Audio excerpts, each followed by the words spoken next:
قد عدت يا شهر الهدى يا رحمة تسع المدى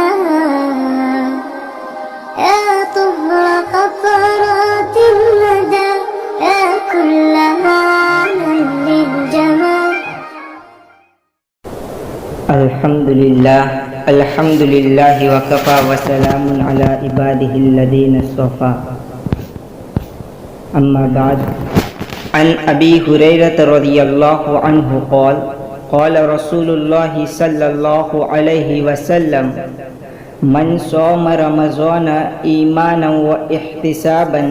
غفر له ما تقدم من ذنبه، ومن قام رمضان إيمانا واحتسابا غفر له ما تقدم من ذنبه، ومن قام ليلة القدر إيمانا واحتسابا غفر له ما تقدم من ذنبه. متفق علیہ. حضرت ابو ہریرہ رضی اللہ عنہ سے روایت ہے کہ رسول کریم صلی اللہ علیہ وسلم نے فرمایا: جس شخص نے ایمان کے ساتھ یعنی شریعت کو سچ جانتے ہوئے اور فرضیت رمضان کا اعتقاد رکھتے ہوئے اور ثواب کو حاصل کرنے کی خاطر یعنی کسی خوف یا ریا کے طور پر نہیں بلکہ خالص اللہ کے لیے رمضان کا روزہ رکھا تو اس کے وہ گناہ بخش دیے جائیں گے جو اس نے پہلے کیے تھے. نیز جو شخص ایمان کے ساتھ اور ثواب کے حاصل کرنے کے خاطر رمضان میں کھڑا ہوا تو اس کے وہ گناہ بخش دیے جائیں گے جو اس نے پہلے کیے تھے. اسی طرح جو شخص شب قدر میں ایمان کے ساتھ یعنی شب قدر کی حقیقت کا ایمان اور اعتقاد رکھتے ہوئے اور ثواب کو حاصل کرنے کے خاطر کھڑا ہوا تو اس کے وہ گناہ بخش دیے جائیں گے جو اس نے پہلے کیے تھے. اس حدیث کو امام بخاری اور امام مسلم رحمۃ اللہ علیہ نے روایت فرمایا ہے. معزز ناظرین اکرام، ابھی ہم نے آپ حضرات کے سامنے آپ صلی اللہ علیہ وسلم کا فرمان مبارک پڑھا جو ماہ رمضان کے ساتھ خاص ہیں، جس میں اللہ کے رسول صلی اللہ علیہ وسلم نے ماہ رمضان کے 3 کام بتائے اور ان تینوں کام کے اوپر مغفرت کا وعدہ بیان فرمایا، اعلان فرمایا بلکہ، اور ہر کام کے ساتھ جو ہے 2 شرطیں لگا دی. ایک شرط ایماناً کی اور دوسری احتساباً کی. سب سے پہلے ہم ان 2 شرطوں کا مطلب سمجھتے ہیں کہ ایماناً کا کیا مطلب ہے اور احتساباً کا کیا مطلب ہے، تاکہ ہمیں پوری حدیث کا خلاصہ سمجھنا آسان ہو جائے. تو فرمایا کہ ایماناً کا مطلب ہے کہ ہم جو بھی کام کر رہے ہیں وہ اللہ سبحانہ و تعالی کی قربت کو حاصل کرنے کے لیے کر رہے ہیں، خالص اللہ کے لیے کر رہے ہیں، کسی کو کوئی دکھلاوا نہیں ہے، کوئی ریاکاری اور شہرت ہمیں مقصود اور مطلوب نہیں ہے. ہم جو کر رہے ہیں وہ خالص اللہ کے لیے کر رہے ہیں، اور یہ کام ہم اس لیے کر رہے ہیں کہ یہ کام کرنا جو ہے یہ اللہ کے رسول صلی اللہ علیہ وسلم کی سنت ہے. تو یہ ایمان کا مطلب ہے کہ ہم کام اللہ کی قربت حاصل کرنے کے لیے خالص اللہ کے لیے کر رہے ہیں، اور اس لیے کر رہے ہیں کہ کام کرنا اللہ کے رسول صلی اللہ علیہ وسلم کی سنت ہے. دوسری شرط احتساباً کا مطلب یہ ہے کہ ہم اللہ سے امید رکھتے ہیں کہ ہم یہ جو کام کر رہے ہیں اس کام کے بدلے اللہ تعالیٰ ہمیں اس کا بدلہ عطا فرمائیں گے، کہ وہ اللہ تعالیٰ جو ہے اس کام کے بدلے میں ہمارے گناہوں کو بخش دے گا اور اس گناہوں کی مغفرت کر کے جو ہے ہمیں ہمارے کام کا بدلہ عطا فرمائے گا. اب ہم آتے ہیں کہ اللہ کے رسول صلی اللہ علیہ وسلم نے جو 3 کام ماہ رمضان میں کرنے کے بتائے اس فرمان مبارک میں، ان میں سب سے پہلا کام تھا من صوم رمضان، کہ جس نے رمضان کا روزہ رکھا ایماناً خالص اللہ کے لیے، خالص اللہ کے لیے، اللہ سے قرب حاصل کرنے کے لیے، اور اس لیے کہ اللہ کے رسول صلی اللہ علیہ وسلم کا طریقہ ہے، احتساباً، اور اس امید کے ساتھ کہ میں جو روزہ رکھ رہا ہوں اس کے اوپر اللہ تبارک و تعالی جو ہے مجھے اپنے گناہوں کی مغفرت کر کے مجھے اس کا بدلہ عطا فرمائیں گے۔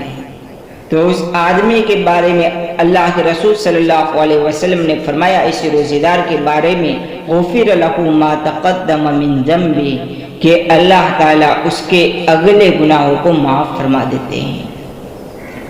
دوسرا کام ومن قوم رمضان، اور جو شخص ماہ رمضان میں کھڑا ہوا، ماہ رمضان میں کھڑا ہوا۔ اب کھڑا ہونے سے مراد کیا ہے؟ تو کھڑا ہونے سے مراد ہے رمضان کی راتوں میں تراویح پڑھنا، قرآن پاک کی تلاوت کرنا، اللہ کے لیے تہجد پڑھنا،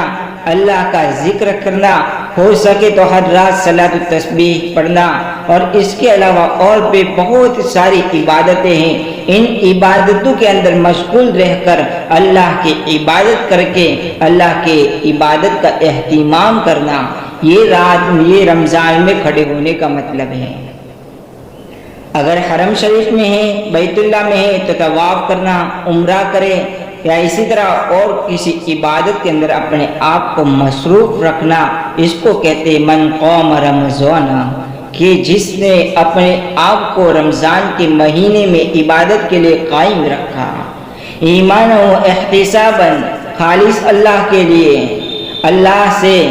اللہ سبحانہ و تعالیٰ کی قربت کے لیے، اس سے قریب ہونے کے لیے، اور اللہ کے رسول صلی اللہ علیہ وسلم کی سنت سمجھتے ہوئے، اور اللہ سے اس کے اوپر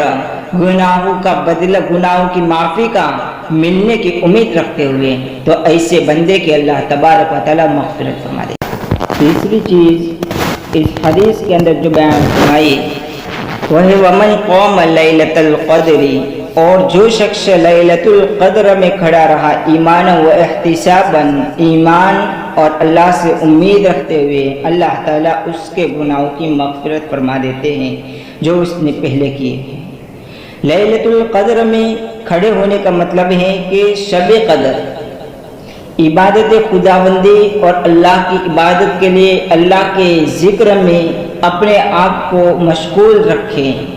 خواہ اس رات کے شب قدر ہونے کا ہمیں علم ہو یا نہ ہو، کیونکہ شب قدر کس رات میں ہے یہ بالکل متعین نہیں ہے، اس لیے ہمیں علم ہو یا نہ ہو، بس ہمیں طاق راتوں کا خاص طور پر رمضان مبارک کی آخری عشرے کی طاق راتوں میں اس کا اہتمام کرنا ہے۔